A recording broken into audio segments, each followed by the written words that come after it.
call this meeting to order, please, and could we please stand for the pledge of allegiance? I pledge allegiance to the flag of the United States of America and to the republic for which it stands, one nation, under God, indivisible, with liberty and justice for all. Okay. Roll call, please. Mrs. Martin, ex-official member. Here. Mr. Corey. Present. And Mr. Wire. Present. Mr. Becker is here. All present and accounted for. The adoption of the agenda. So moved, Mr. Chair, that we adopt revision 3 of the agenda. I second that. Okay. Any discussion? No, we won't say anything about 3. No, I wasn't. Okay, I know you didn't. I won't. I did. Okay. Mr. Corey. Yes to adopt the agenda. Mr. Wire. Yes to adopt the agenda. Mr. Becker votes yes to adopt the agenda.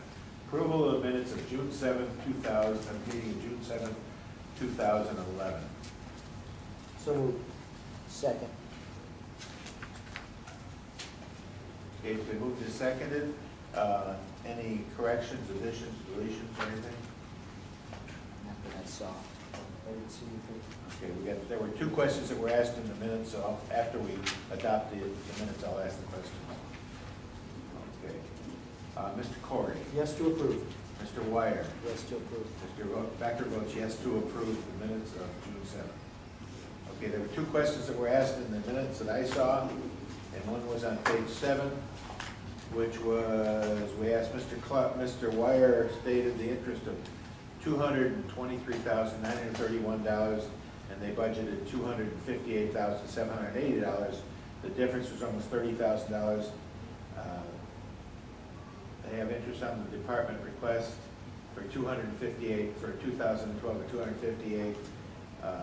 $258,780. And interest shows the schedule. There's only $223,931. What was the difference, Mr. Clark? Well, there's accrued interest on all these bond issues when they're sold, but the main difference is that the bond issue has some accrued interest that's built up because the payments aren't made on July 1st of each year. It's like if it's April 1st, you've got that interest that was building up. That's going to have to be expensed when it's paid. Does that make sense to anybody? Like, you're going to show interest for the 2011 bond series that was paid like in April 1st, and then there's interest that's paid October 1st, and the interest that's paid it's paid between July 1st and October 1st is actually prepaid interest on the books because it's not expensed until the next year when it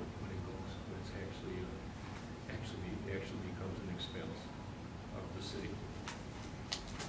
So that's what makes it the difference of almost 30 grand? Yes, sir. From what you show in the budget to what they show on their books? Yes. So we pay him, how much do we pay him? Do we pay him the higher amount or the lower amount? There was also a bond, and I talked to Mr. Wire about this at a previous meeting. There's also a bond premium that was paid at the beginning of the bond, and that's being amortized over the bond straight line. Okay. So that's the biggest piece. All right, that's most of the 30 grand. Okay, that's not a problem. As long as I know where it's at. That's the biggest thing. Okay. Any other number 7, page 7, any other questions? There was another question on page 12. See if I can get it here. And it was, it talked about bonding. Mr. Clark stated he would check with Mrs. Williams with insurance because the city might have an umbrella policy. They were talking about whether or not the clerk should be the bonded agent, since that's where all the bills and all the mail is. The whole city, all these city employees are bonded on an umbrella policy for Ms. Williams, which includes myself and Rob. Okay, so that he's bonded for handling our money and for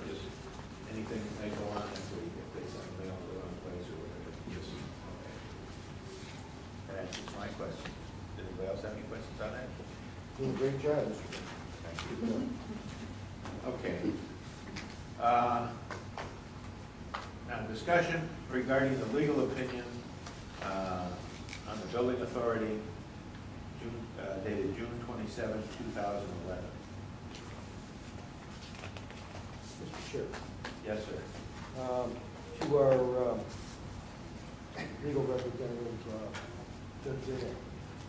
Mr. Gurnett, can you, I'm sorry, Ron, could you give us a summary and synopsis of this legal opinion? I'll try.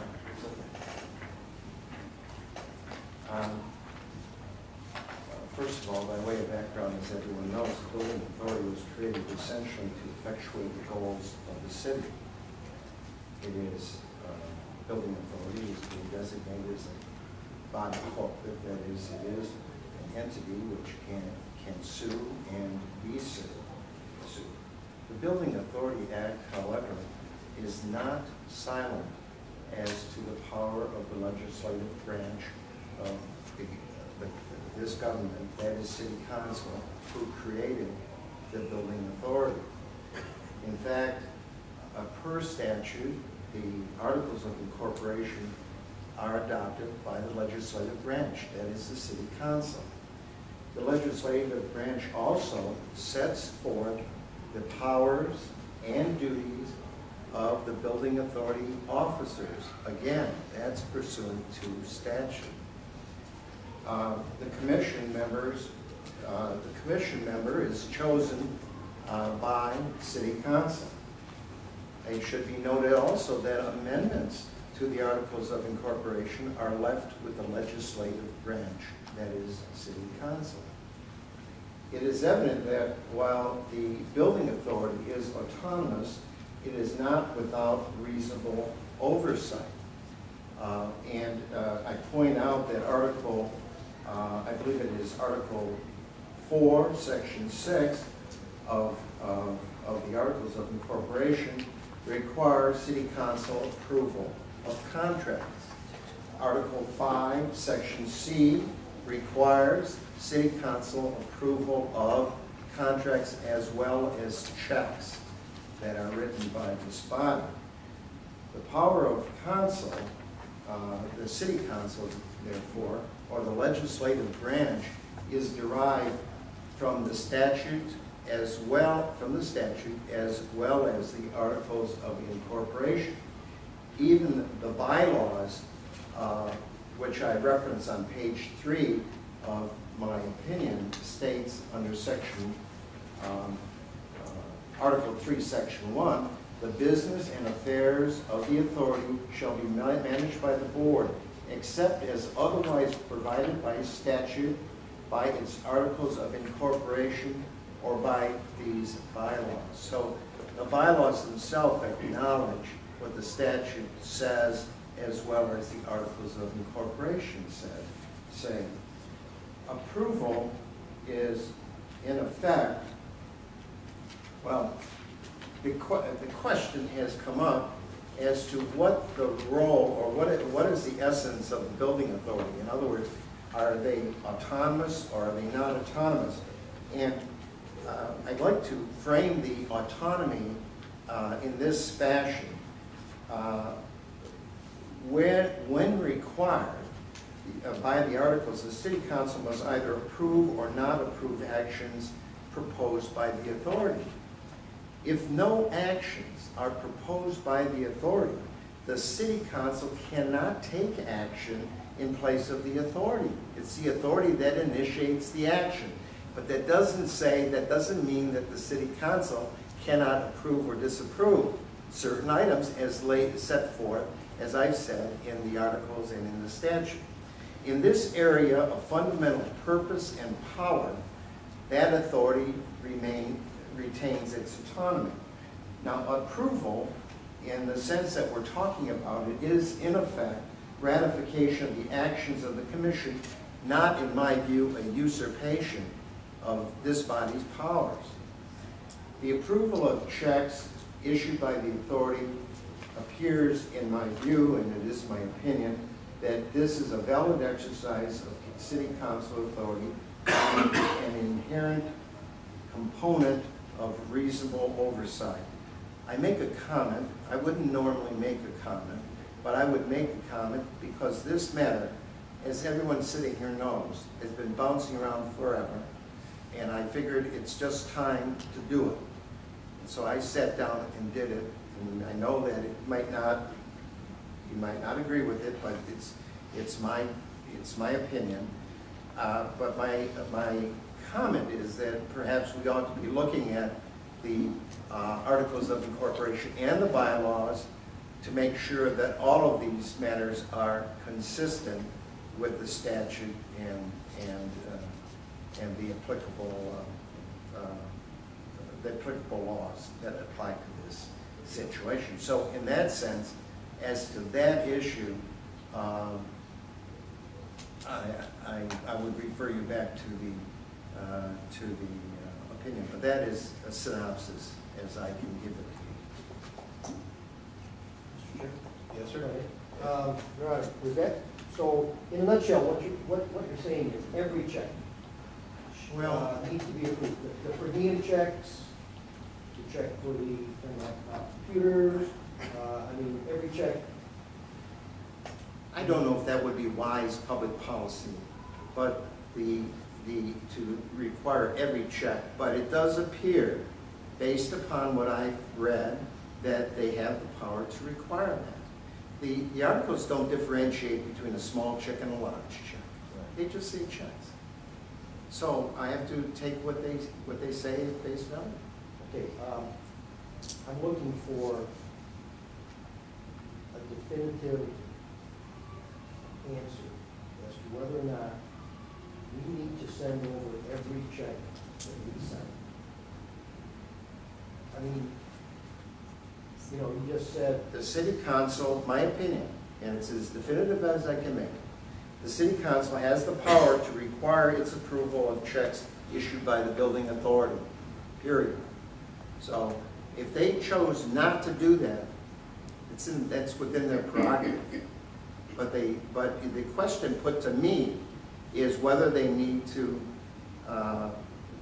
whether you need to whether they have the right to approve or disapprove the issuance of a check. The answer is yes, they do have that power. Okay, they have the power to approve or disapprove the issuance of a check from this body. So then, do we?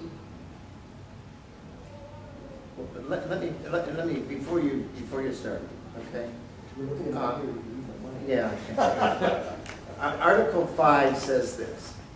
It says the chairperson shall preside at the meetings of the commission, shall sign and execute all authorized bonds, contracts, checks, and other obligations in the name of the authority, when so authorized by the commission and approved by the majority of the city council.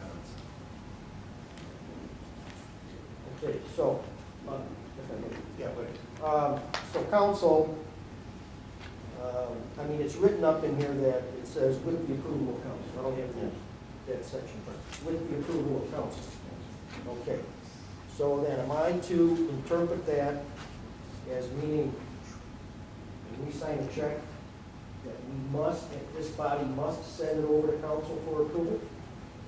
Because you said prior to this that they have the authority to approve or disapprove the check issued from this body. I'm looking for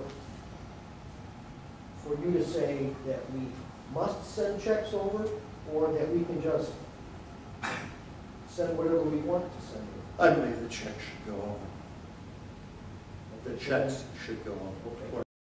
Okay. Not those checks we want to send, but the checks. Okay. And given that fact, that we should send the checks over, do they have to act on those checks? Or can those checks be left off the agenda? I know this I may be going out in left field here and steering away from the matter at hand, but there was an issue that was brought up a meeting or two back where we needed to get a check out for a bond payment. And I asked Mr. Clark, well, what happens if council wants to play a game and they don't want to approve this check, and they hold it up, and he said, well, we're going to be Coco. And sure enough, what happened at the council meeting? Yeah, they threw it around. They approved the check, but, you know, there's probably a little bit of nail biting going on. Now, I know. I can't believe you're saying there's politics involved. Well, and, you know, I know your office, the attorneys in general, don't work on hypotheticals.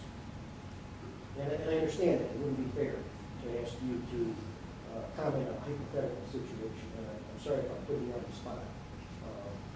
But do they then have to act on it? Like if we send it over? No, that leads us into an entirely different discussion. They can do any number of things that they feel are appropriate under circumstances. Some things we might feel are inappropriate might be entirely appropriate for council to do, for instance. So it could lead to all kinds of discussions. I mean, we have tabling of an item. Right, all kinds of. So they're under no obligation then to actually act on a check that we send over for approval. I wouldn't say they have an absolute right to ignore. They have to do their duty just like everyone else. They have duties. Well, I understand. The secretary sets the agenda, so, okay. Now, that was one half of the decision. If you want me to move on? I'd like to talk a little, just a hair more on that. Sure. Mr. Ware, have you got any questions on that part of it? Okay. As I understood your opinion, the council has the authority to take action on a check. If they don't take action on a check, then if we approve it, is it automatically granted, or does it sit in limbo, or if they decide not to take any action, and I'm not sure where the per diem checks stand in that, but just in general, if they decided not to take action on a check for whatever political reason, then since we approved it, would that check then be approved? I don't believe so. I believe they would have to take action. I mean, after all, there's a lot of considerations here. I'm assuming that you're issuing a check for good reason. Right. That someone out there has either performed services or something else and is entitled to those funds. Yes. And so that right could be enforced through legal action or other such action. So what I'm saying is that simply by not acting, say if the council tabled that consideration of that check, that wouldn't necessarily result in it's being approved. I don't think the approval is by non-action is what I'm saying. Okay. So in other words, everything, they are in control of the purse strings, and everything that we approve goes to them for their approval, their disapproval, their tabling, whatever, but they must take action sometime, even tabling is action. I would believe that they have to take some kind of. I just wanted to clear it in my mind a little better. Did you have a question? Yes, I do. Yes. Based on the bylaws and the articles of incorporation, if it is stipulated in there, and we go back to 1989 when these were all approved by council, and that is the order that we are following, or that the building authority is following, then if it is spelled out in the articles of incorporation, the state law and the bylaws, how is it legal for them to not approve something that is in accordance with the articles of incorporation and the bylaws in it? I suppose a court of law would say it's an enforceable contract. But we're not dealing with court of law. Well, I know that, but We are dealing with an I action. can't answer your question. I don't believe that a non-action alone would result in approval. And so, non-action, what would that lead to? It could lead to a number of things, but I'm afraid I'm just way off in some cloud speculating on how many angels can dance on the head of a needle. Now, past precedents since 1989 that has been in effect. The Articles of Incorporation establish that. The bylaws establish that. Then to make a change now, would that have to be changed in the Articles of Incorporation or the bylaws? I'm not sure I follow you. What are we operating under? What Articles of Incorporation are we following right now? The latest Articles of Incorporation. And what date is that? I don't know, we don't have, I trust you what your representative is. I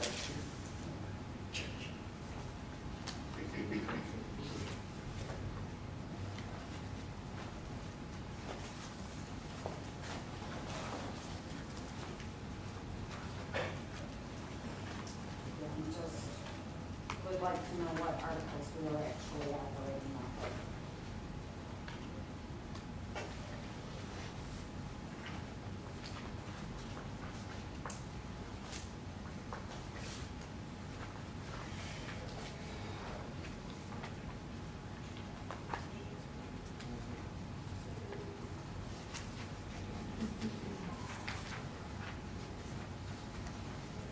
And if you know, who is the officer that designated those articles of incorporation?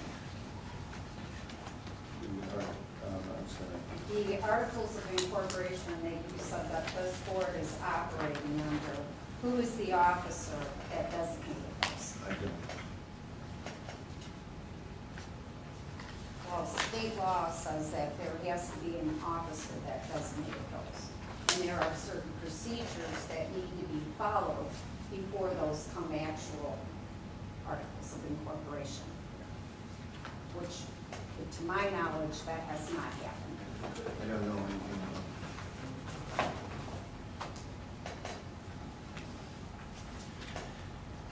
If we look at the Building Authorities Act, Public Act 31, it stipulates right in there in regards to the articles of incorporation.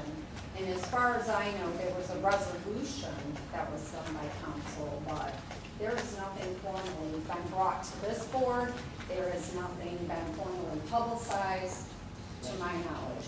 There is nothing that's been certified. So I think we do still have some more issues that exist. And you said it so plainly in your letter, that was very specific, and if that can go, to your letter.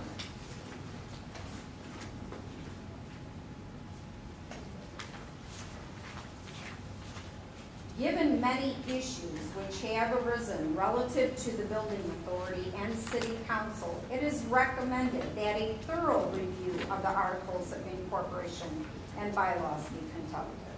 And I still think we are still in that position based on what has been existing since 1989, which has transpired. All the attorneys and you know, you weren't one of them from the past, but all the attorneys that have sat here, those attorneys have received checks as ex-officials to this.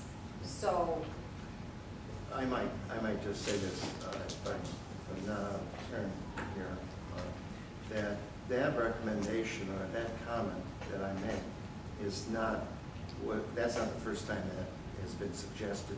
I believe other counsel, assistant corporate counsel have made that recommendation.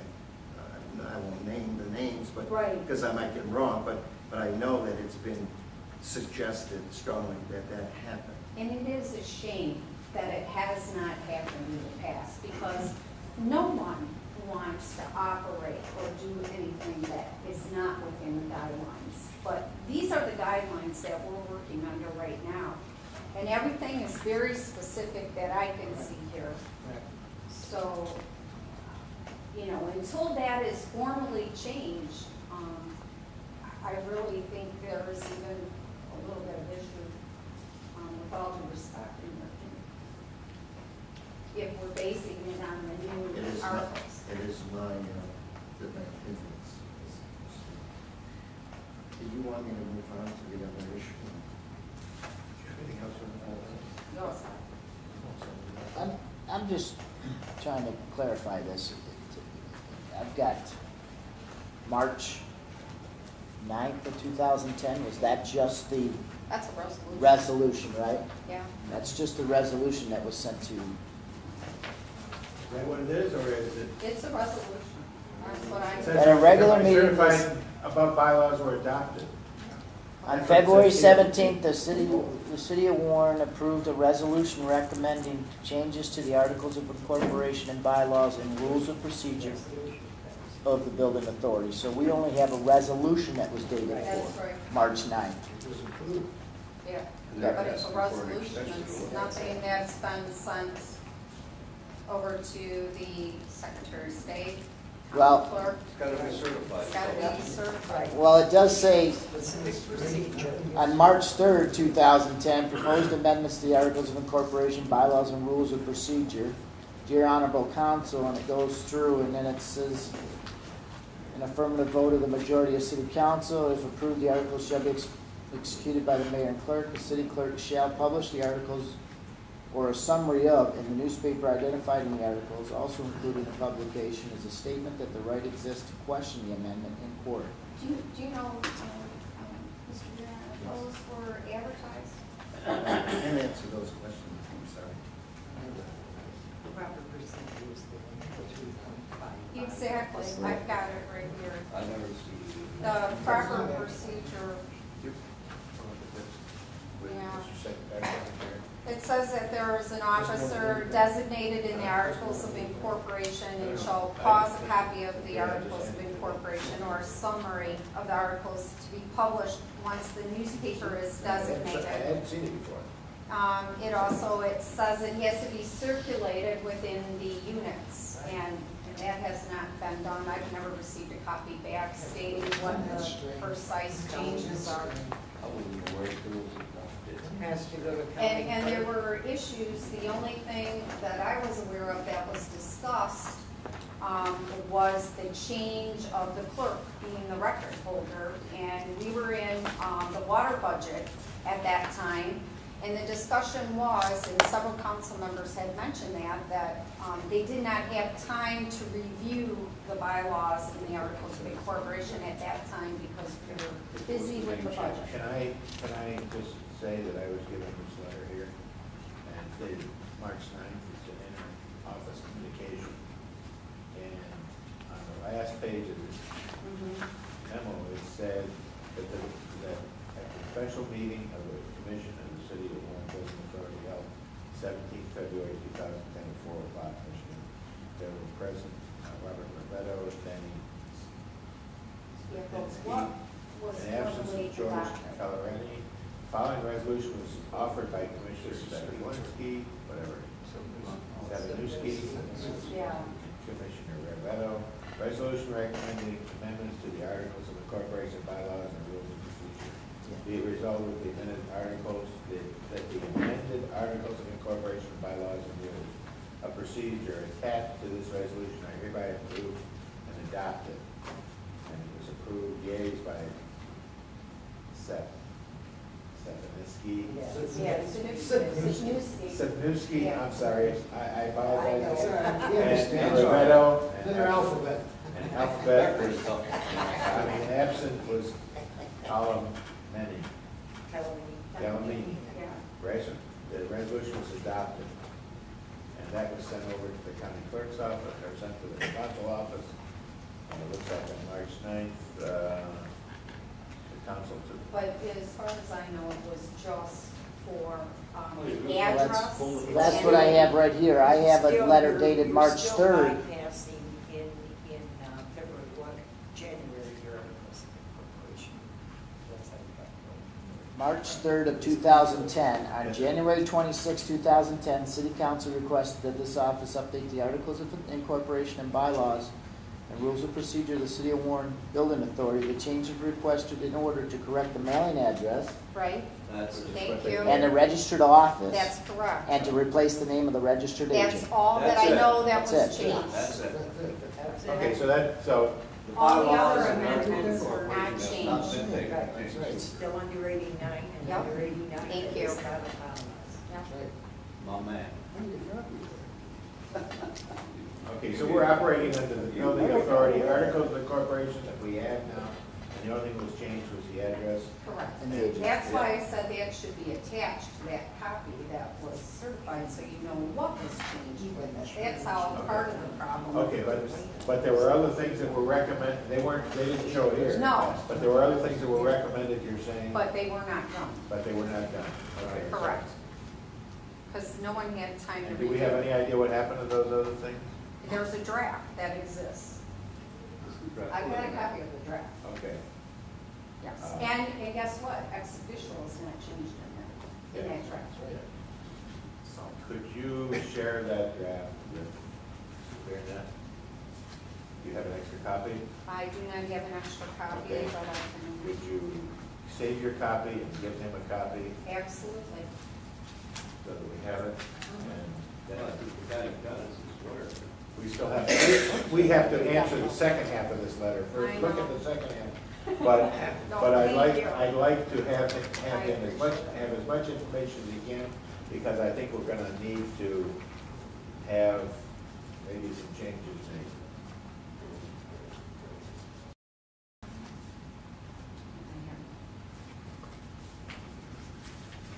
That's going into the weather, huh? Yeah, that one's gone through the war.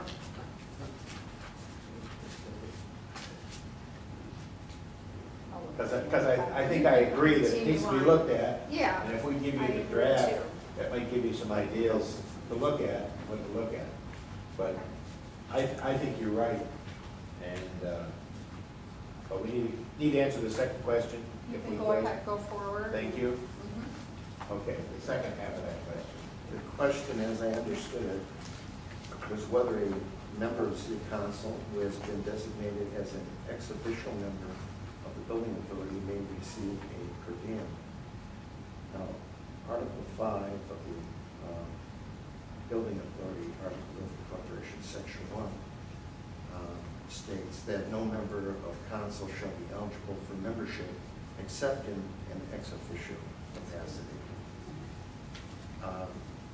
MCL, or Michigan Compiled Laws 123.955B, provides that members of the commission may be paid such compensation, such per diem and mileage for attending meetings as may be provided by the commission with approval of the incorporated unit or units. Again, that's City Council, of course. So, in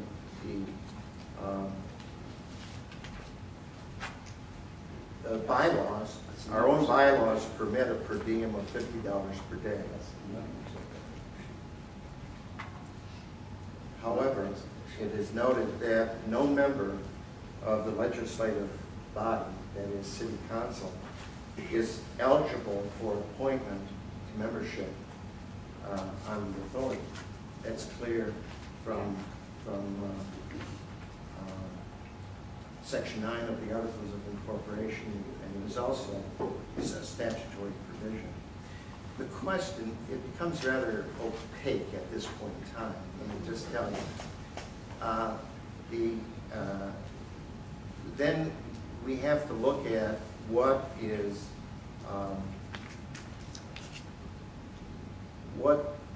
an ex officio member. All right.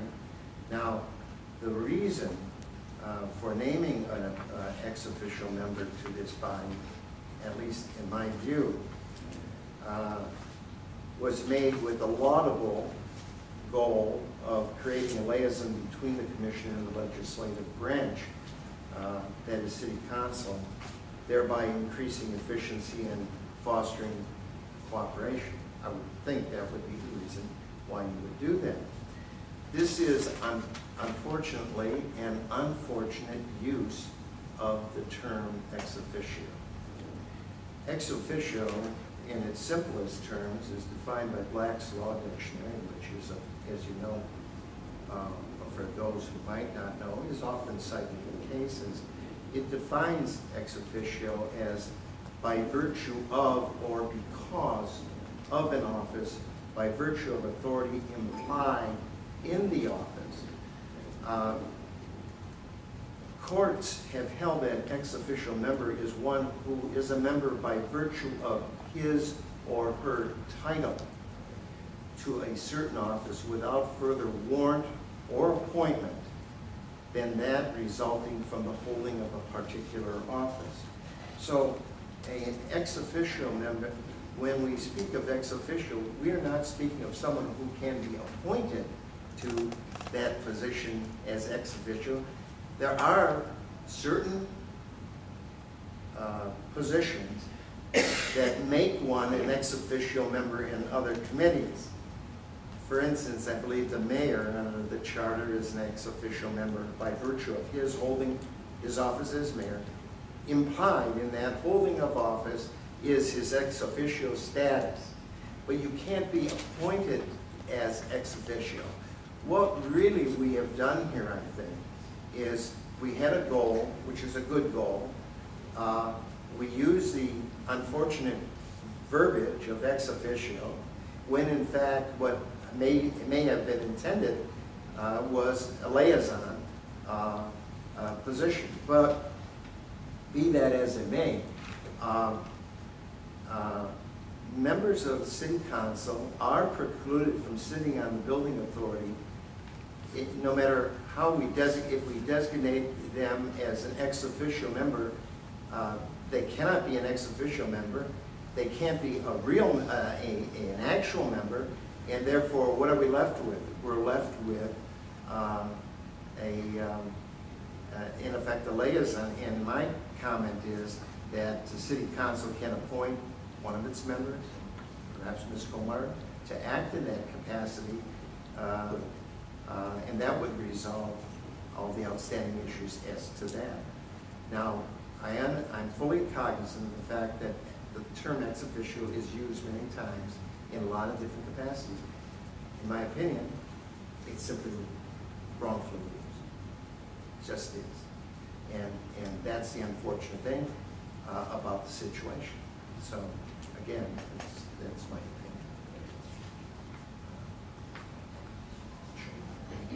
Anybody else have a question first? Mr. Ware? Yeah. Mrs. Comart has something she wants to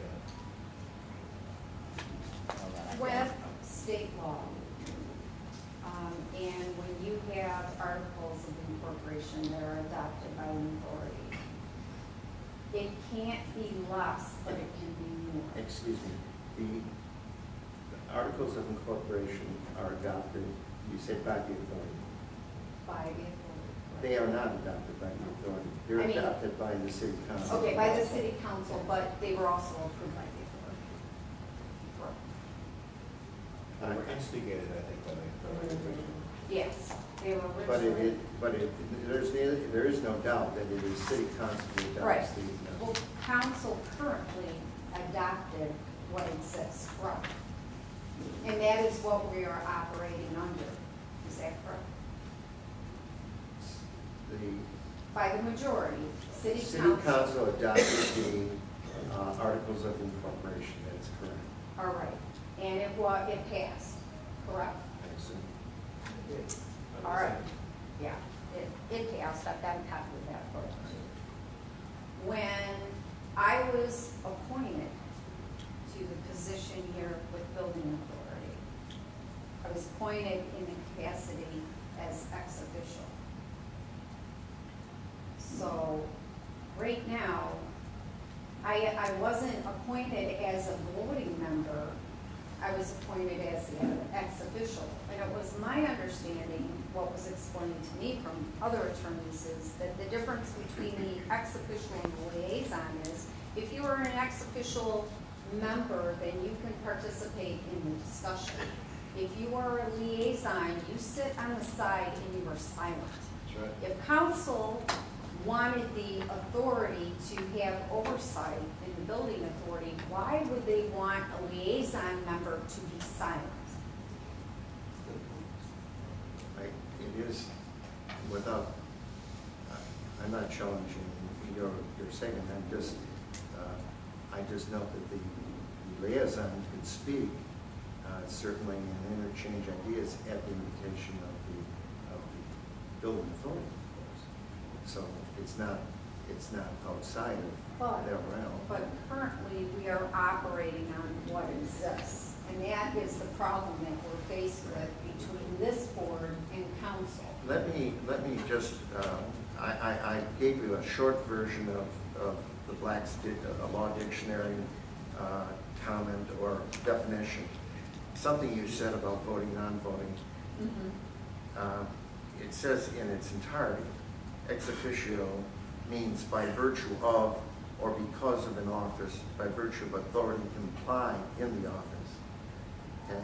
And there's nowhere in the charter that makes a member of city council by virtue of their position an ex officio member of any body. But it goes on to say, the term is often misused as synonymous with non-voting. Some meetings mistakenly label their regularly invited guests as ex officio members when in fact they are not members at all. Others mistakenly refer to non-voting members as ex officio members, even though some non-voting members are present only in their individual capacity and not by virtue of office, or even though some voting members also serve ex officio. But an ex officio member is a voting member unless the applicable governing document provides otherwise. Okay, that's exactly where the articles of incorporation do not determine whether it's a voting member or a non-voting member. It just says in ex official capacity, and a council person shall be nothing but that. Yes, but if you're an ex officio, doesn't mean you're not voting. In fact, the opposite is true. It is inferred that you do vote unless the documents that created it say otherwise. But not one city attorney that ever sat here said to an ex officio member that that member should be voting because of the articles of incorporation and how it's been established.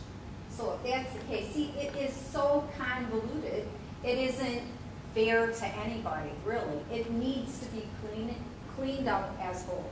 The whole. I would think, well, that's why the recommendation has been made by other But persons right in now, our office to that effect, that it ought to be attempted to be remedied. so with the articles of incorporation being passed, does council have the authority to hold up an ex officio's check based on what was passed by council and what currently exists right now? I can only tell you what I see, and I see that a council member cannot be a member of this body. Well, if you call that person an ex officio, if the person is going to be a liaison, perhaps council can deal with that and compensate that liaison for their expenses or time-related expenses or some such other matter. I haven't explored that possibility. Well, with the that is retirement board, we have a council member that's called an ex official there. So we have other boards that are doing the same thing. I believe you're correct. Yeah. I believe you're correct. Yeah, DDA, I mean, we have several different areas. So it's not just this board. Unfortunately, this board, the articles of incorporation talk about it per year. I'm just wondering, you made the suggestion that we should, if I could, that you made the suggestion in your write-up that this whole bylaws and procedures should be reviewed and possibly revised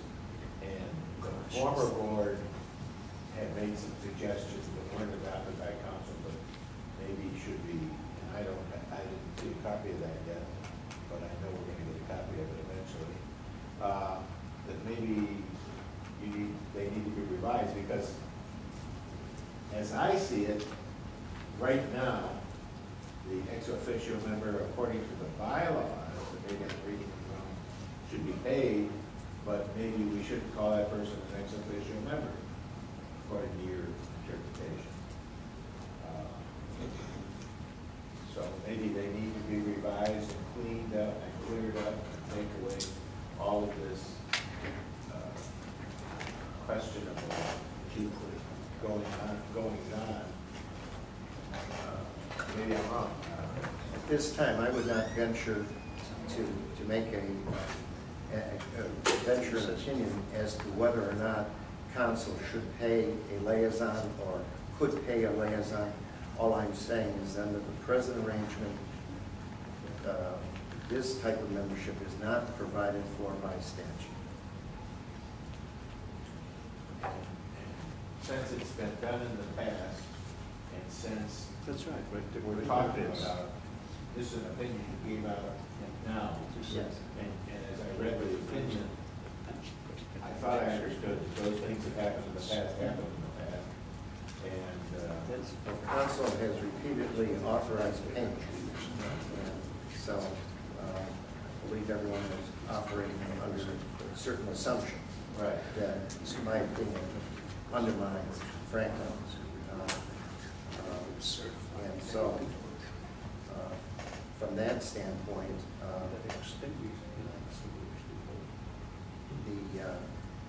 I make a comment that given the fact that these matters have been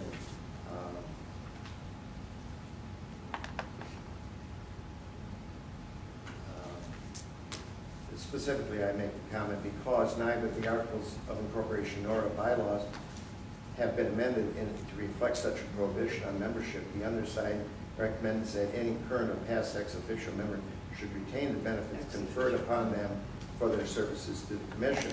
Henceforth, however, it seems clear that no city council member shall be appointed to the commission while still serving on the council except perhaps as a liaison. And I'm not prepared to make any other comment on that. The council can do whatever they wish to do. We'll do everything they wish to do. But, so you're saying prior to your write-up that we had done things according to what we thought was correct, and the council had passed things according to what they thought was correct. I wasn't here, but apparently what has happened is they've done this on a regular basis. They've approved these on a regular basis, assuming certain facts or assuming certain positions that I'm suggesting were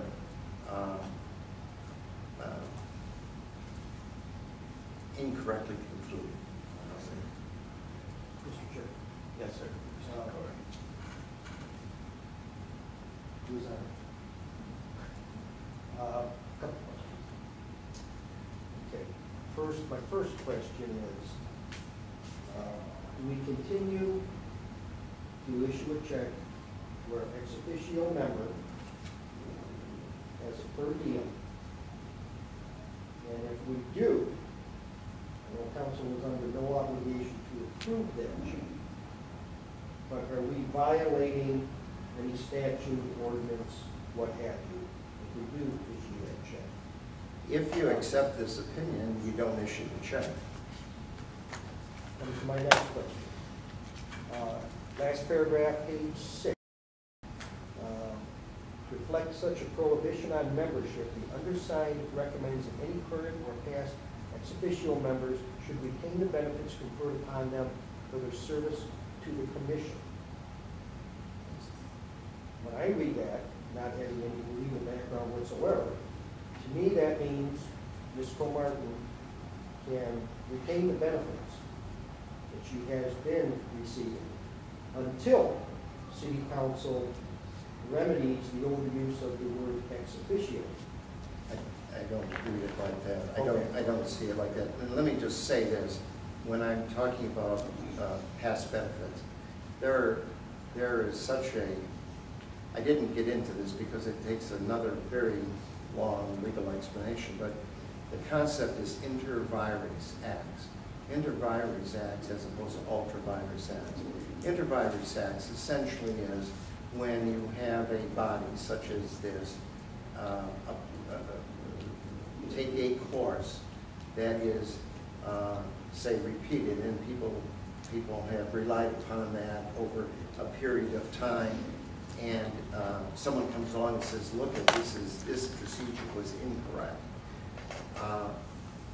In those instances, in most of those instances, the remedy is to fix the problem, not to go back and say all of this is illegal, because people have relied upon it. Sometimes contracts in cities aren't signed by the right person.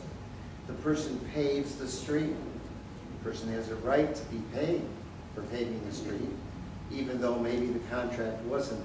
I'm giving you a very simple idea, and maybe it's not a very good example, but what I'm trying to say to you is that this appears to fall within that area of inter vires acts. So when we're made aware of it, When my position is when you're made aware of it, then you have to take the action you're aware of. Yeah, corrective action. Yes. We don't continue the, historically speaking, it was done. That's this correct. particular- That's correct. Because now we go forward with the proper avenue. Right, that Okay, is. so, in a nutshell, for us lay people, for us lay people, we should not be issuing this from a criminal check. That is my conclusion. Okay. Then one more question. This is stamped confidential attorney-client privilege. Exactly what does that mean? Well,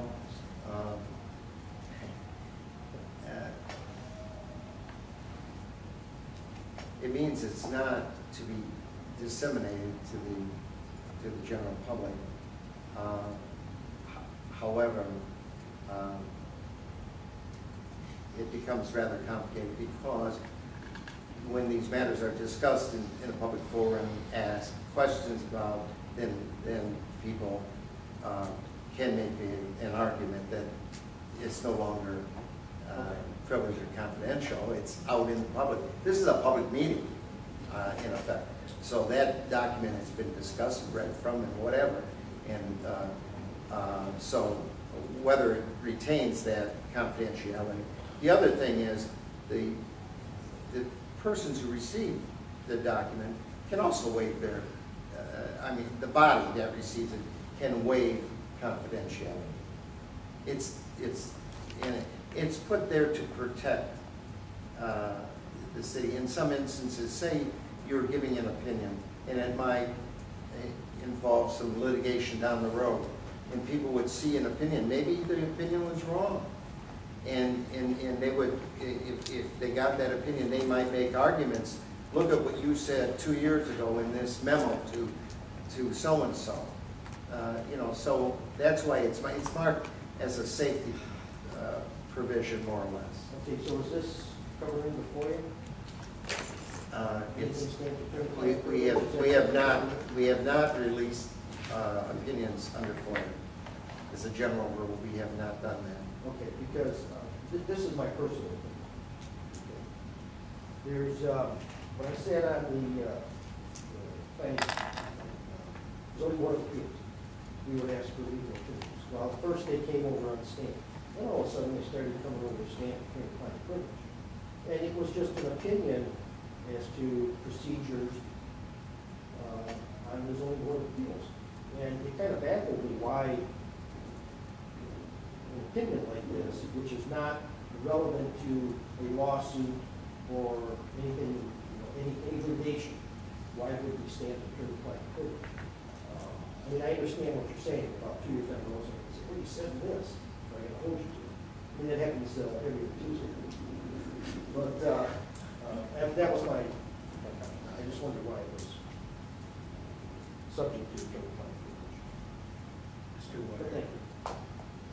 In the page 6 of your opinion here in the top paragraph, but an ex officio member is a voting member unless the applicable applicable governing document provides otherwise. What is the definition of a governing document? Well, for instance, articles of incorporation. Okay, so what you're saying is if we go ahead and have these reviewed, we could still consider these ex officios if they state they're non-voting members? No, No? I'm not saying that at all. I'm saying that members of the legislative body, that is the council, cannot be a member, whether we call them ex officio or otherwise. Okay. And they are certainly not ex officio because that position, this position here, is not inherent in the position of city council. Okay? It just is not inherent. It's not one of the things that you automatically are by virtue of being, for instance, by virtue of being mayor, you're not appointed ex officio to other, you are an ex officio member. That is, inherently, you are a member, ex officio member of these other specified boards. I can't name them to you. I think planning probably is one. Downtown Development Authority, probably another, etc. So that's what I'm saying. So when it comes to the word ex officio, when we're using it with all these other commissions, we're using it in the wrong way as you It take appears to me that Okay. we are. Okay. I know that's sort of radical statement, but, Okay. or it might appear to be, but it's the conclusion. Any other questions, Mr. Wright? Mrs. Coleman? So if the bylaws and the articles of incorporation are silent, whether the ex official is voting or non-voting, and it is, it is in there and it's applied to that position, you're saying that that position should have never been put in there by the originating attorney of that from the beginning? That's correct. That's what I'm saying. Okay, so even though it's silent, when it's silent in there, if they're a voting or non-voting member, it doesn't make a difference right now. Right. Even though we've been operating and we have set precedents. That's Nancy correct. Cooper Green at one time had said that, they will look at past precedents of what has happened, and if it's happened since 1989, they would take that as consistent operation. But we have a prohibition that comes face to face with the appointment, so that's the difference. Okay, and then can an individual member waive the No. check, or does it have to Oh. be done by the I'm sorry, wait, majority of the check? council?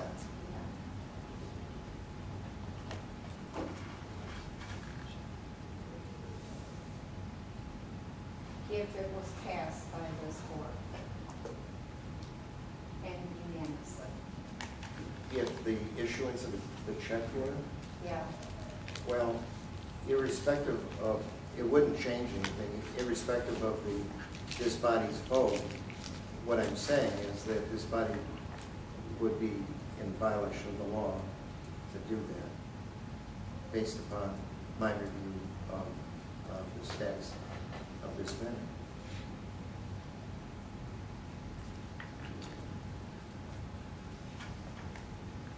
And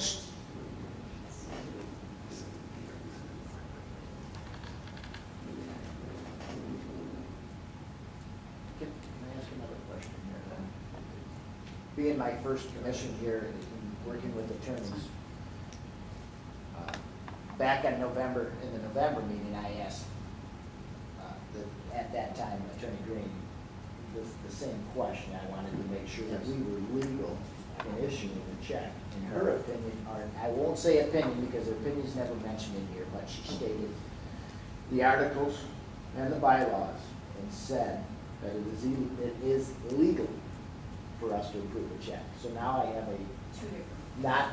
no disrespect to any attorney, but we have a second attorney with a second opinion.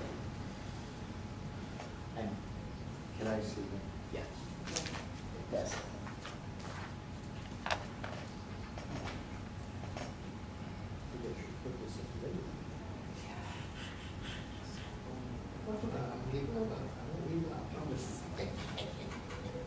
warmed up.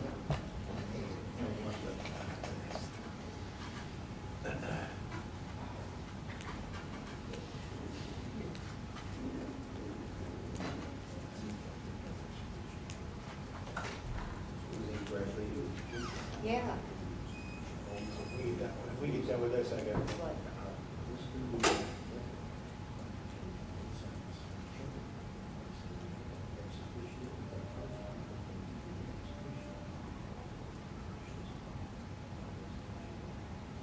But if they don't want, but the thing is, that they don't really want us to vote, they don't want council clerk voting.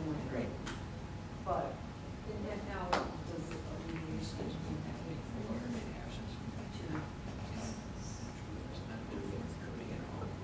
it doesn't, it says that they said silent, if you use the definition. I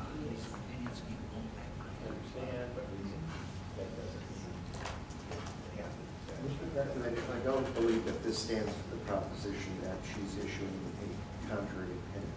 In fact, Right. And we talked about it because you weren't here last meeting, and she was here, and she did state it's not my opinion, but she did state the articles and the bylaws. Unlegal.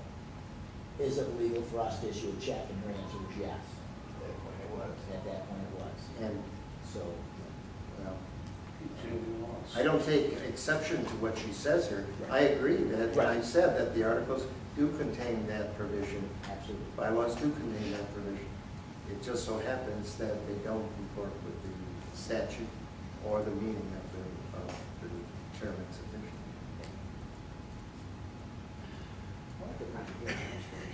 Yeah. Yeah. But we're getting, maybe we'll have something settled. True. Okay, so you're done, you're done, are you done? Okay.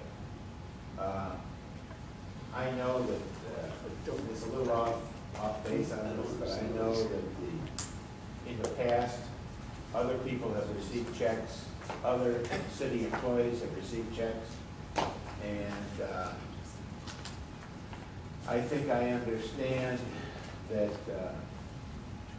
the city did not charge a service fee for working with this commission, and they're going to start charging a service fee, and that's where their checks are gonna be. Because instead of paying them $50 a meeting, we'll probably pay them, they'll probably be charging $150 a meeting. So just be aware. All right, Mr. Clark? That report has not been finished yet, so I cannot comment on it. Okay. That's the report that they asked for at the council meeting last night? Probably. Okay. Okay. Well, So, the, where's my phone?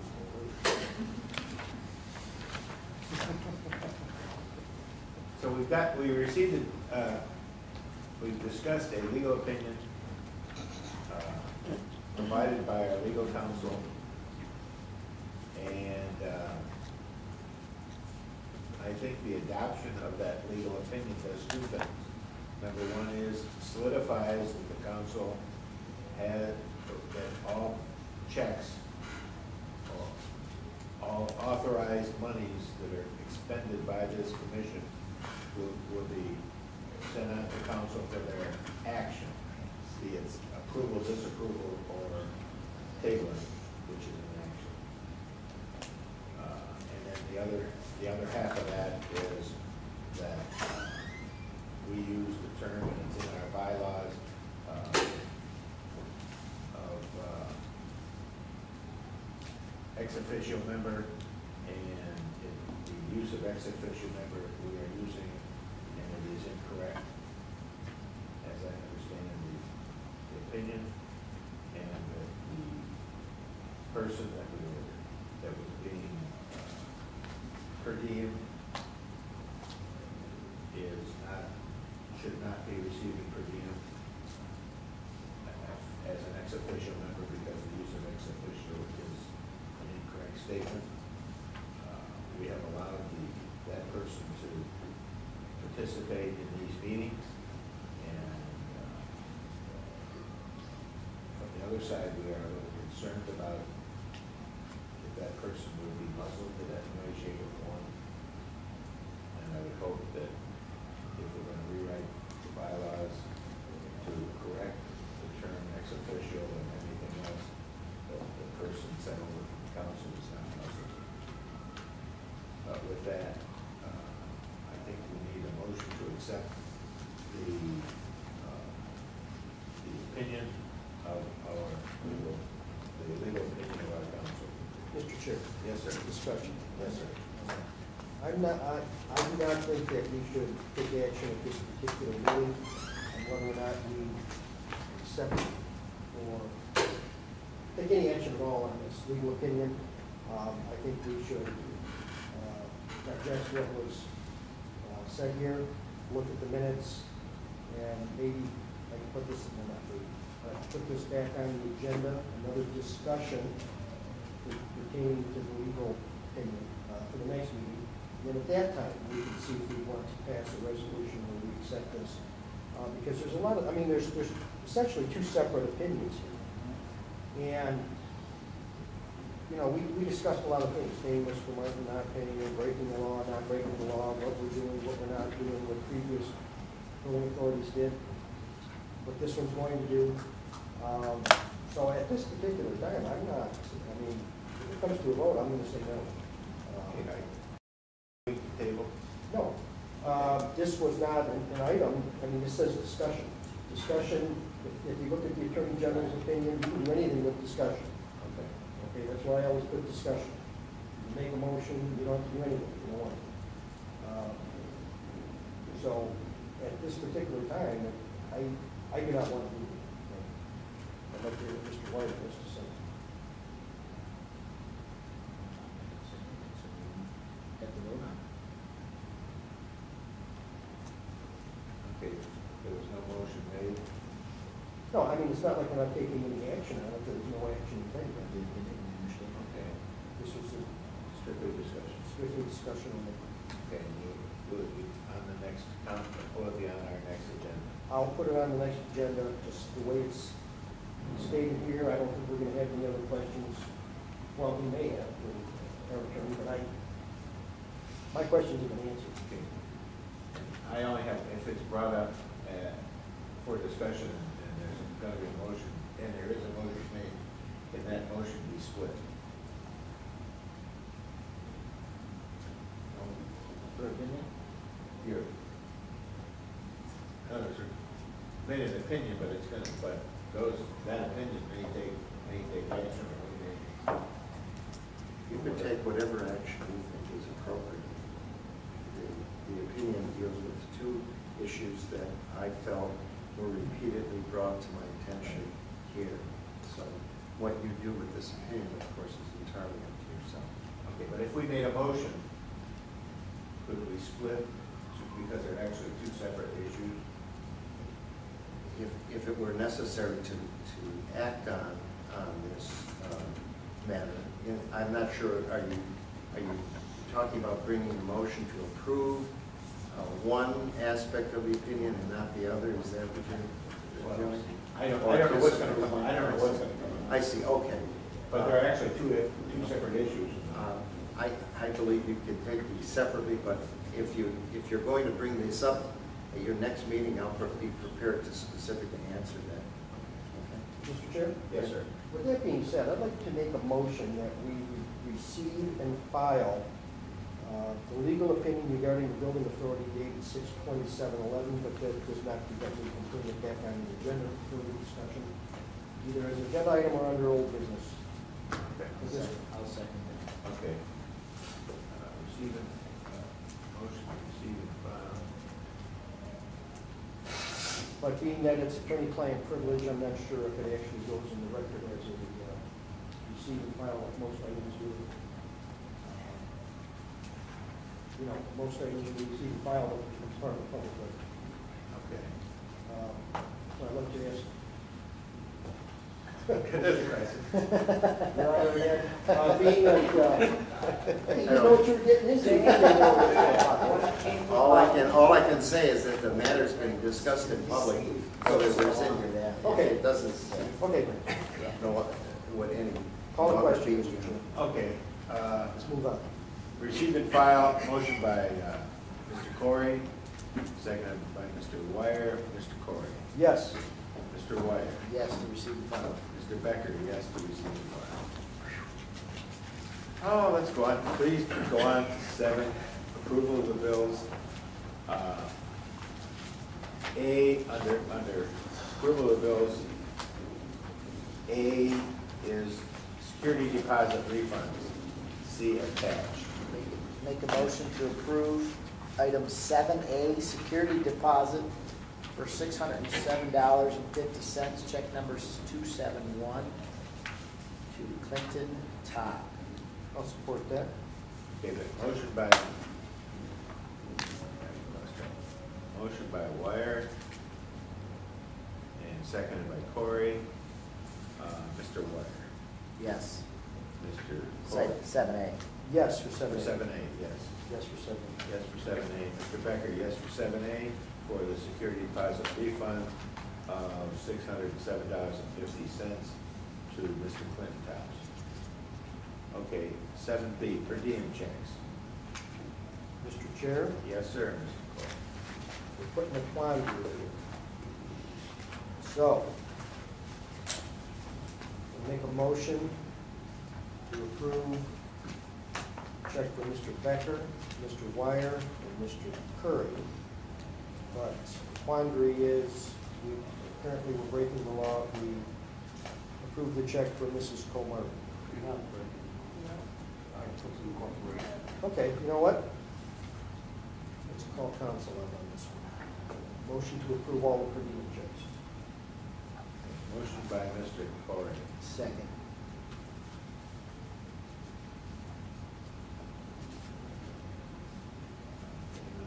I'll make a comment that I'm going to vote against this because I think it's illegal with things. Any comments, any other discussion? Hearing none. Mr. Corey. Yes for approval of all 4 per diem checks. Okay, Mr. Wire. Yes, approval all 4. Okay, Mr. Becker votes no. I don't think we should be paying in quotes what we call, or did call, ex officio member. It's been approved with 1 no vote. So noted. Okay, part C, which is a request from the controllers for check 272. The amount of $240.75. Agency fees, refunding bond series 2004 payable to the Bank of New York Mellon. The motion will Okay, Seven motion C. by Wire. I'll support it. Corey. Okay. Any comments, Mr. Clark? It's a normal semi-annual fee for the payments of the bond, to issue the checks to the bondholders. So the other one's gonna be 6 months from now, it's gonna Yes. contain the money and not just the fee. The money was approved by this board previous to this, and then this bill came in later. Oh, okay. They didn't send it along. Mr. Buckler? That was going to be my question. This is dated July 1, which is Friday. Can you kind of clarify that with your office to try to, or Thursday was our cutoff on these? I apologize for that. I just see it when I got the agenda this morning myself. Mr. Chair? Yes, sir, Mr. Clark. I think our recording secretary mentioned to me that this just came across, what, like the end of June, June 30th or something, like the bill rate? Is that what you said? According to the New York Mellon's invoice, their invoice was dated at the end of June. 6/27, right? Yeah, 6.7. Requisition date was 5/05. So they No, just, the Bank of New York Mellon's invoice. It's, this is Oh, okay. 2 of Two 2. different ones. 2 of 2. Right. Two. Their invoice dated was June 22nd of 11. Yeah. However, this says received April 22nd. I see receipt 4/27. Yeah. Yeah. So it may not have been the controller's issue at that point, Right. because they received it in June. Right, yeah, that's, when our recording secretary pointed that out to me. I mean, I was just gonna put the sign agenda anyway, but it has to be paid. But, you know, they were cutting it close. Yes, they were. That, I just wanted to offer that as an explanation. Thank you. Because it's due August, just so it's paid before August 1st. They don't give you much time. No, not for a government. Well, it's like our credit card, the same thing, you know, you get it and a week later it's due. Yep. So, Okay, any other discussion? Hearing none, I'll call the question. Mr. Wire. Yes. Item 7C. Item 7C, yes. Mr. Corey. yes for 7C. Mr. Becker votes yes for 7C for the check for $240.75 to the Bank of New York Mellon for agency fees. Okay, the next one is Part D, request from Communications Department for check $1,438.38, number, check number 1438, in the amount of $14,395.99. Auditorium upgrades bid number ITBW 8377, payable to Able Electronics. That was approved at our regular meeting on May 3rd. Motion to approve with discussion. Second. Question, Mr. Clark. PO was issued for $14,815.99. Yes, sir. $14,395.99. Where's the other $400? On the next page, the bill, it says they issued a refund because they didn't use a scissor lift. And, Oh, I see. Scissor, okay.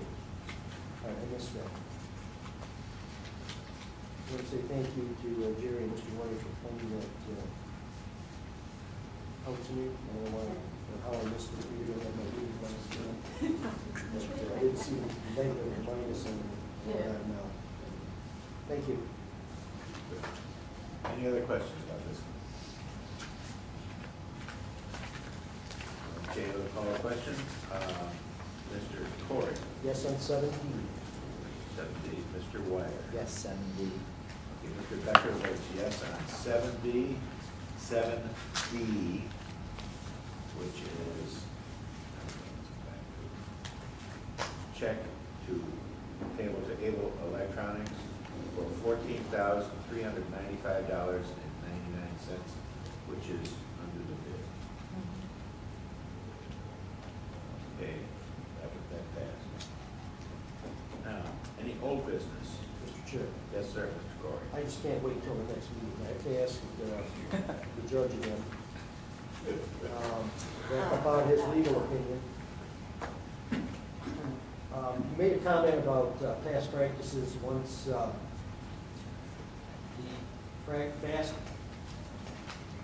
past practices, once we've been notified that there were problems with the way things were handled in the past, that it's our obligation to veer out of the straight and narrow and make the correction so we don't continue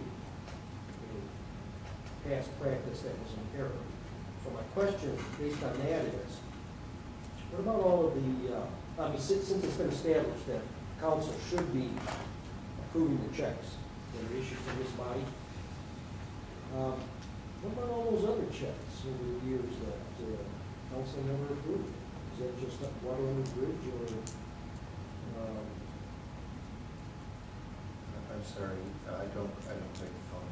I didn't think so. I follow. Any checks that were issued from this body that were never sent over to council for approval, that council never approved, are those just passé now? Or can those be revisited? And can there be, this past term, this past council, has to approve. Checks that were issued from this body were not sent over to council for approval. Is there any recourse? Is there an avenue? On whose behalf? The person who received the money? Oh, no, because they're already paid, they got the check cash. From the city? Any recourse from this body?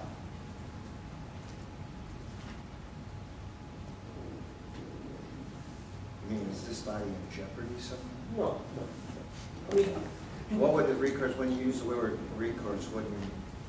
in layman's terms, do we call anybody up for not, Receiving the money. for not approving the checks?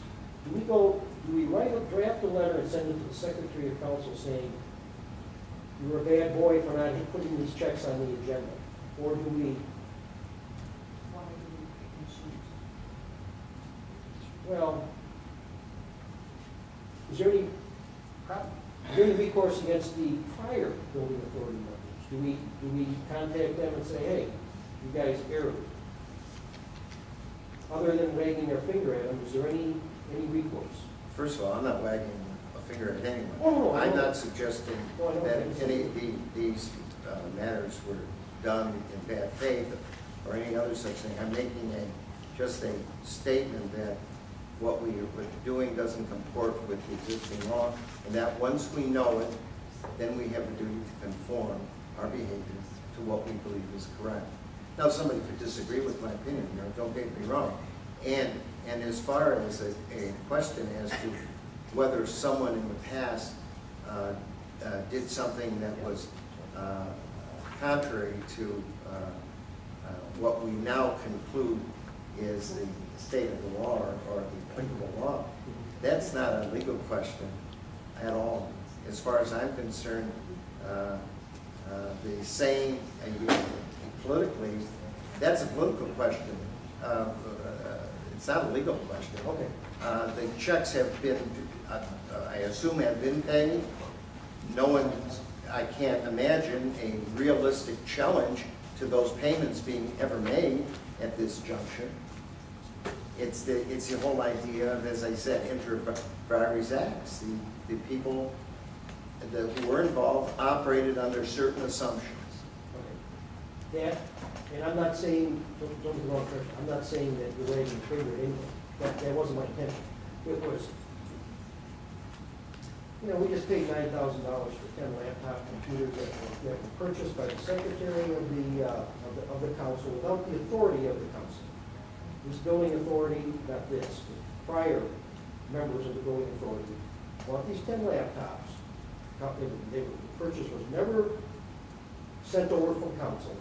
Secretary acted on his own accord. I'm getting right down to the brass tacks.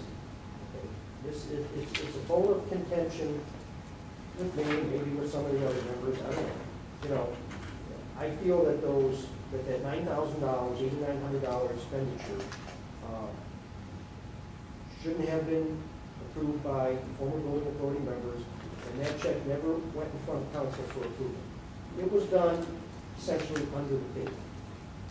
I can't help it. Okay, I'm not asking you to, but I'm not talking in hypotheticals anymore. Okay, can this body go back and ask the council for the reimbursement of that $8,900? I'm sure that the answer is unequivocally no. Okay. All right, you answered all my questions. We'll move on. What's done it cannot be undone. Right, that's what I was looking for. Yeah, Yeah. right, That's that what might be Mr. Dave Richards unless told it's you. Thank you. Yeah, but it won't be done. Okay. Good call. Any other old business? Any new business?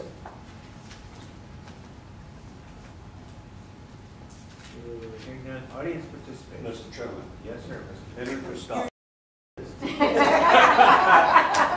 Couldn't wait, could you? Sit. One thing that troubles me is they don't say changing courses in the middle of the street.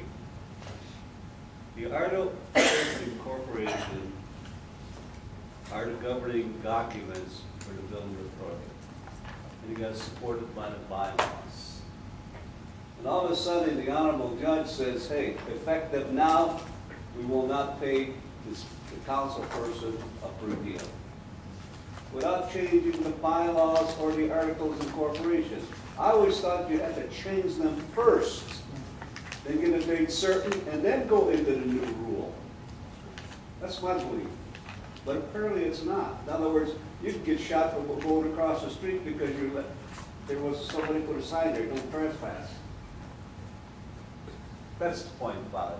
Now, the other thing is that, I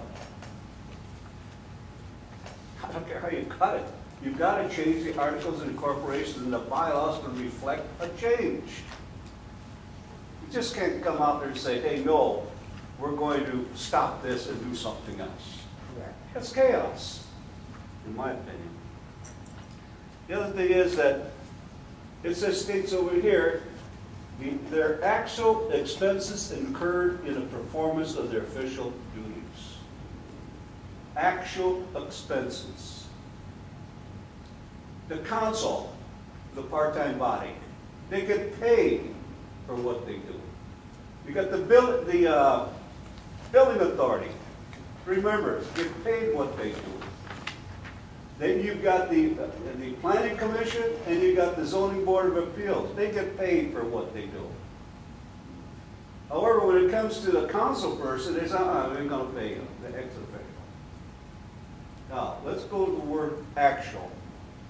Donna, what time will you have to work tonight to make up for this hour and a half that you've been here?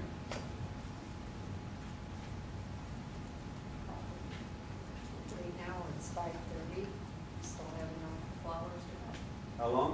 Another couple hours to go. Couple of hours. Now, could she charge her time as actual expenses? Why should be subjected to this? The other thing is, the other alternative is have to make it even, to let everybody participate in this body, is to reschedule the meetings till 7 o'clock at night or 7:30. That means the city has to pay 2 individual comp time, or whoever comes in here. And plus this young lady here. Now all of a sudden you're depriving a council person that's taken time out of her professional livelihood and say, hell no, we're not going to give you the $50. Not to mention the time that she has to spend preparing for this, driving her vehicle from, she may be 30 miles away, to come and attend this meeting. We overlook that. It is injustice.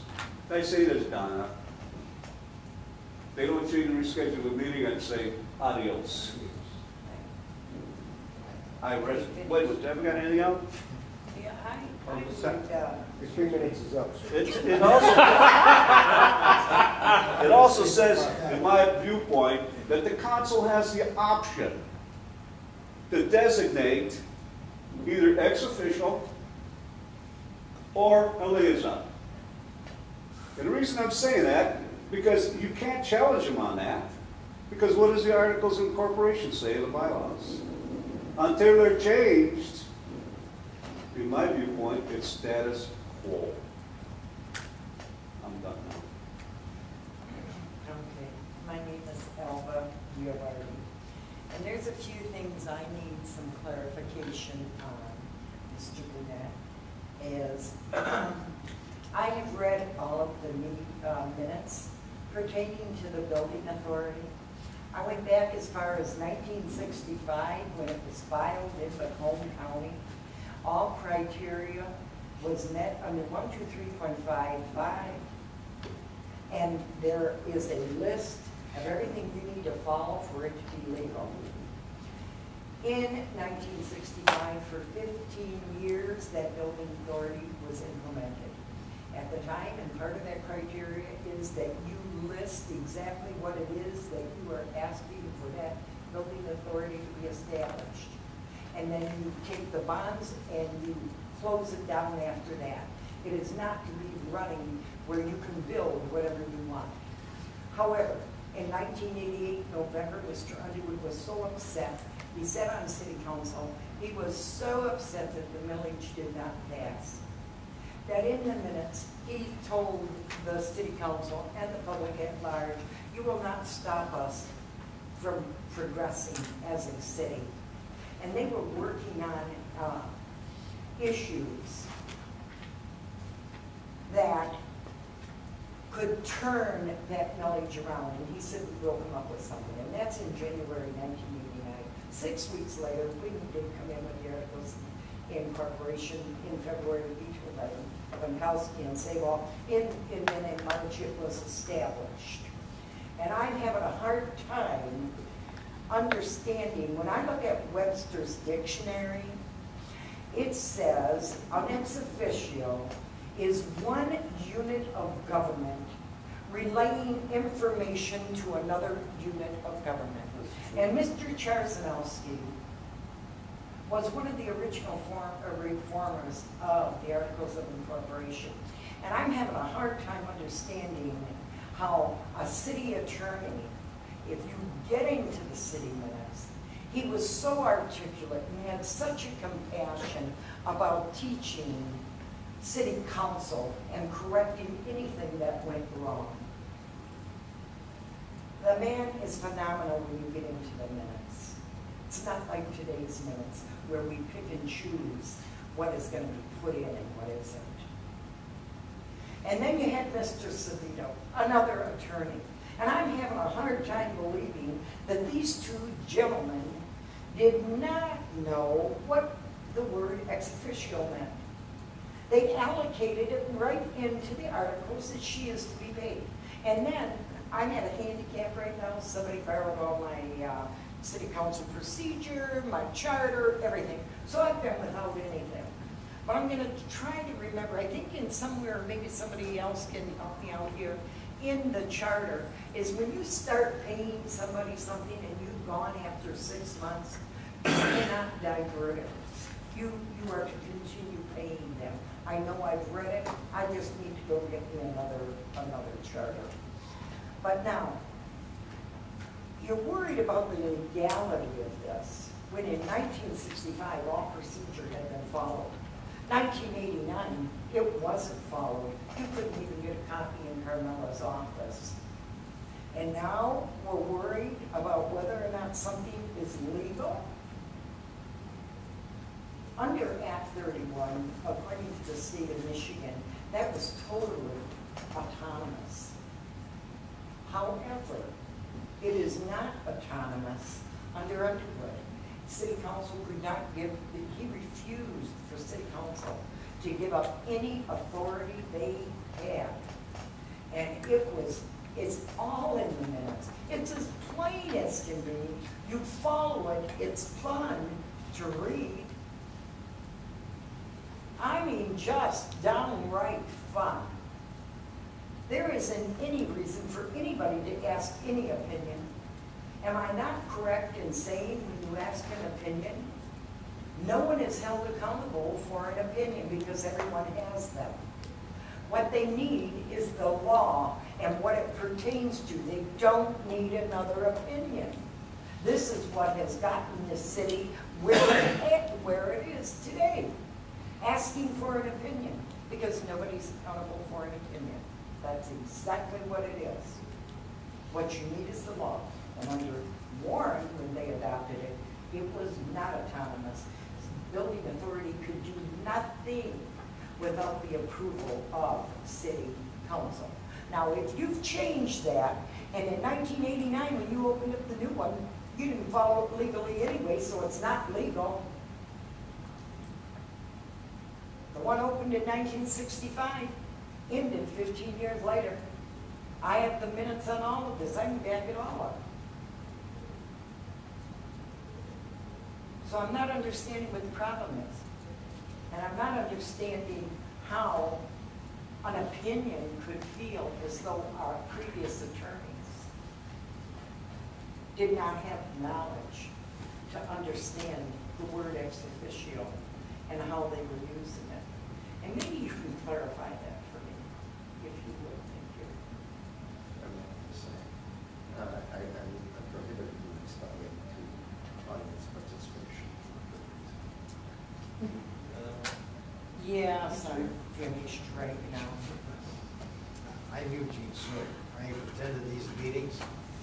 Alvin and I, and Mr. Kay there, we've been here since last year in February. And I have to say that every meeting that I've been to, and I mean every meeting, we have had different opinions over the same question.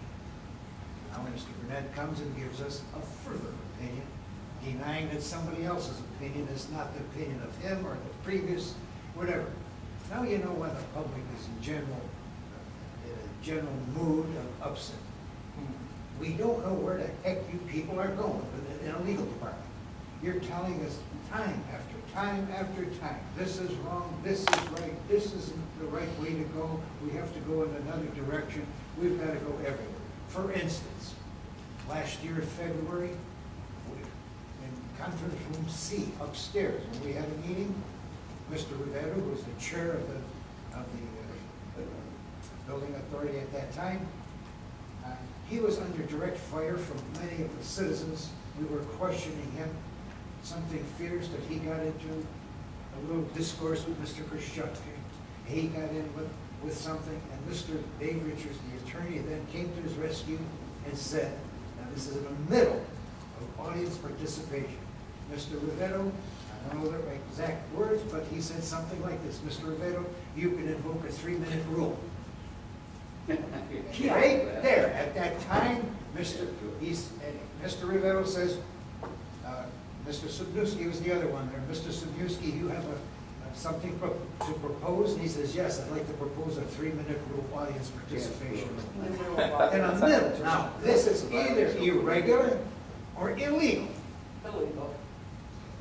And according to the Open Meetings Act, it's illegal.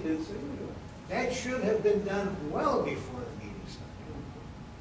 So, you know, this stuff that's been going on in this building authority, not you guys are doing a great job, but the previous, what was going on was something to Yeah.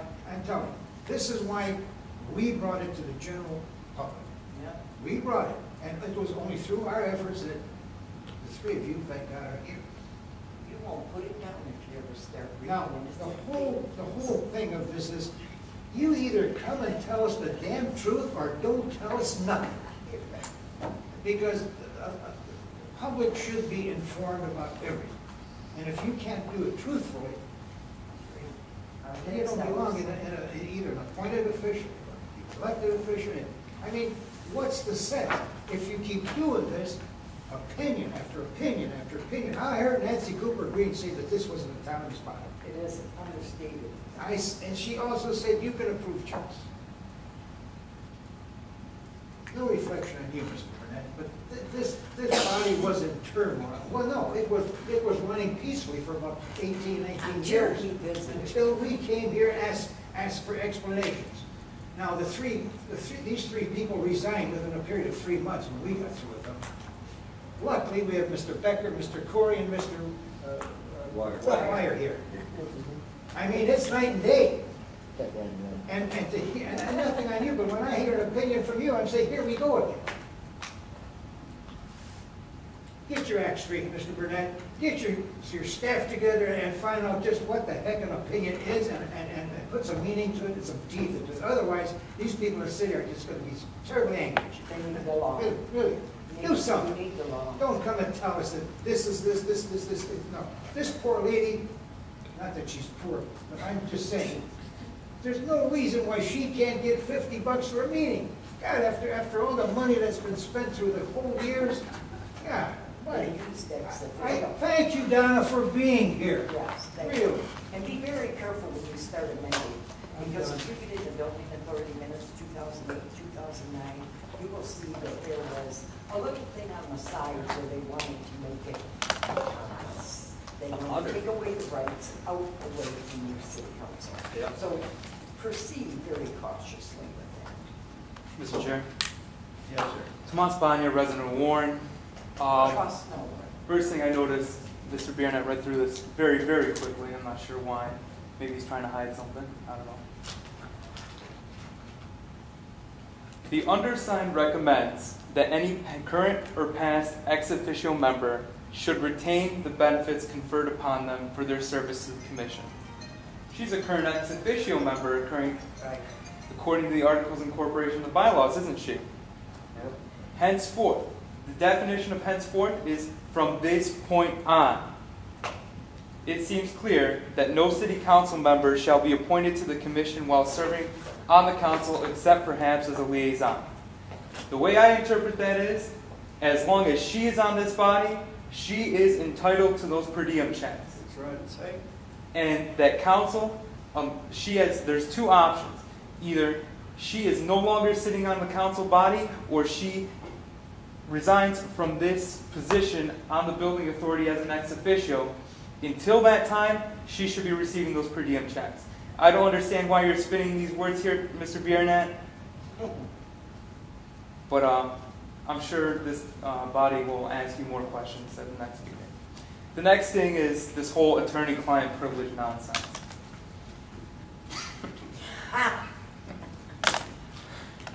Attorney-client privilege. If I'm correct, this is a municipal body. Wouldn't we be the clients as well as residents of the city of Warren? I'm pretty sure under law, probably not, but everyone cites transparency. We should be transparent. Why don't we get to know? Why don't we get to find out until someone says it? And then another question is, how can, excuse me, is it an individual that can waive that attorney-client privilege, or does it have to be done by the vote of a majority of a public body? The last thing, and you had pretty much verified what I had mentioned during the city council meeting, the mayor is a member of certain boards and commissions. I mean, you just said at this meeting right here that they're not allowed to vote. And I'm going to cite you sections because I didn't get time at the council meeting to do so. Section 7.7, City Charter. The mayor shall be a non-voting member of all boards and commissions of the city. Why does he vote? And also, as I had mentioned, Section 4.3, certain persons ineligible for city office. Subsection A states, a person who is convicted of violating any provision of the election laws of the state or of the city, or has been convicted of a felony or of an offense involving a violation of his oath of office. Rest them. Take that into consideration. Thank you very much. Which one is that on the oath of office? Thank you. Motion to adjourn, Mr. Chairman. I have one other thing, if we could. 4.7. If we could, something that I missed, is that could we make sure that all the past minutes go to the city clerk, because evidently we've been forgetting to do that. The minutes that haven't been sent, figure out which ones they are and send them over to the clerk's office after they've been approved by this body. If you do that, I appreciate it.